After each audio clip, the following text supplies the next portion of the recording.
রোজা মুখে ভ্যান টেনে স্ত্রী স্বামীকে নিয়ে যাচ্ছে মানুষের দুয়ারে সাহায্যের জন্য। আপনি রোজা আছেন? আছি। ওরে আল্লাহ, তার রোজা থেকে এরকম ভ্যানে আপনি নিয়ে যাচ্ছেন কোন জায়গায়? এই হইতে সাহায্য তুলতে নিয়ে যাচ্ছি। সাহায্য তুলতে নিয়ে যাচ্ছেন? হ্যাঁ। তার রোজা থেকে কষ্ট আছে না এই ভ্যান টানা? কষ্ট হলে কি করব বাপ কাও? ওরে আল্লাহ, আঙ্কেলের কি হইলো আন্টি? গাছতে পড়ি দিয়ে মাজা ভেঙে গেছে। গাছতে পড়ি যে মাজা ভেঙে গেছে? হ্যাঁ, আর হাত ভেঙে গেছে।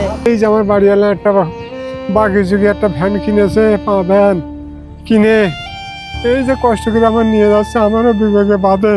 কি করবে, সাহস কি সহ্য করতে পারছে না, না পারার দরদ আমার নিয়ে গ্রামে বাড়ছে সাহায্যের জন্য।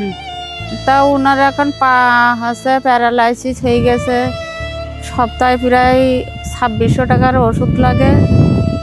এখন ওইটা তো দেখা আছে আমার ওই 200 টাকা 300 টাকা জন খাইটি, যাই হোক সংসারটা চলে, খাওয়া দাওয়া, কিন্তু ওষুধ কিনাটা আমার খুব কষ্ট হয়ে যায়। তাই তো?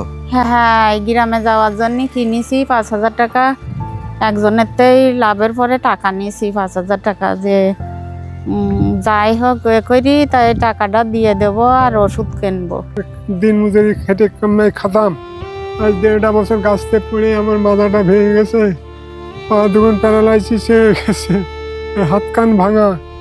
এই আপনাদের কাছে একটু সাহায্য নিয়ে তাই আমি একটু ওষুধ পানি খাই। আমার একটা ছেলে, সেও প্রতিবন্ধী।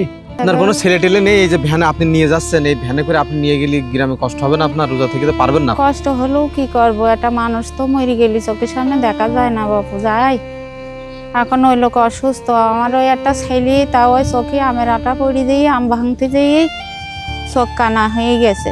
তোমাদের মতো ছেলেরা আমার যদি কিছু উপকার সাহায্য করতে পারে, তাহলে দেখা যাচ্ছে আমার পাশে যদি দাঁড়াতে পারে, তাহলে আমি কিছু সহযোগিতা পাবো। হাত পা শুকাই গেছে।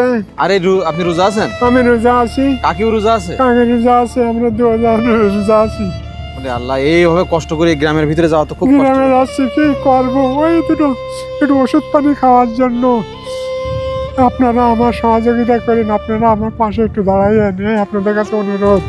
আমারও যাই হোক ডানি ভাই কিছু পয়সা ছিল। পুঁজি সব শেষ? হ্যাঁ, তোমার চাচা এই 1.5 বছর পড়ি রয়েছে, যাই আমার হাতে আমি জন্মজুরি খাইটি কিছু দেরি করে রাখিলাম, কিন্তু এখন আর আমার কোনো দিকে কোনো ঠাঁই নেই বাপু। কোনো দিকে আমার একমাত্র আল্লাহ ছাড়া আর আমার কোনো উপায় নেই।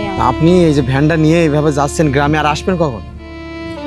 হয়তো সন্ধে হয়ে যাবে, কি আসর হয়ে যাবে, এইভাবে আমার এখন আল্লাহ কোন ভাবে নিয়ে আসবে বাড়ি সেটাই ভালো জানে। কত টাকা বাকি আছে ভ্যানের? এই ভ্যানের হচ্ছে 200 টাকা কম, 5000 টাকা। ও, সব বাকি?